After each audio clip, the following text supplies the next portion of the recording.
Heading into Madagascar's drought zone, the rivers tell the tale. In the space of 50 miles, they go from reasonably full to half full but shrinking fast, although the children can still eke out some fun. They also managed to do so here, a bit further on, but these boys are playing in what is barely more than a puddle, a recreational remnant of an almost vanished artery of life.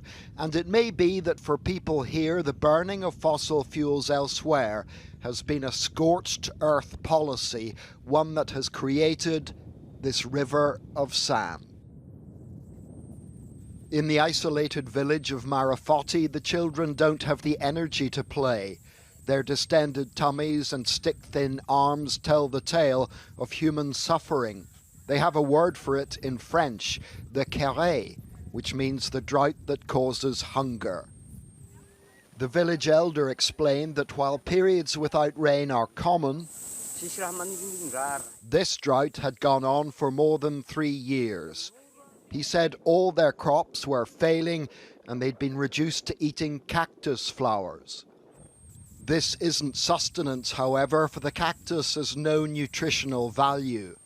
The elder showed me the village water supply, which explained why the only traffic we saw was carting water barrels to and from here on what is a 20-mile round trip. For us, just reaching this village was far from easy, but for the people who call this place home, escaping this is nigh on impossible. They don't have the money, the transport, or the strength. As well as that, they've nowhere else to go. And so the villagers wait for the outside help that has already reached other communities. Here, in the shade of a tamarind tree, UNICEF and other aid groups conduct health checks on vulnerable children, like 4-year-old Celestine. Her arm measurement indicates she's on the borderline of acute malnutrition. She's likely to be among the almost 50% of children here whose growth will be stunted.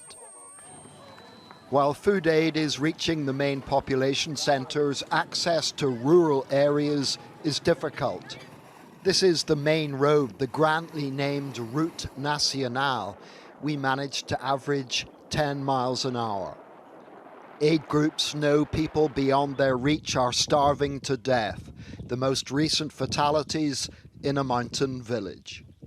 In the past days there had been 50 deaths, out of a population of 2,000, and the situation is getting worse and worse. And this village, unfortunately, is totally inaccessible by road. What's happening here is loss of habitat for humans caused by humans, at least in part. Those causes include rapid population growth and rampant deforestation.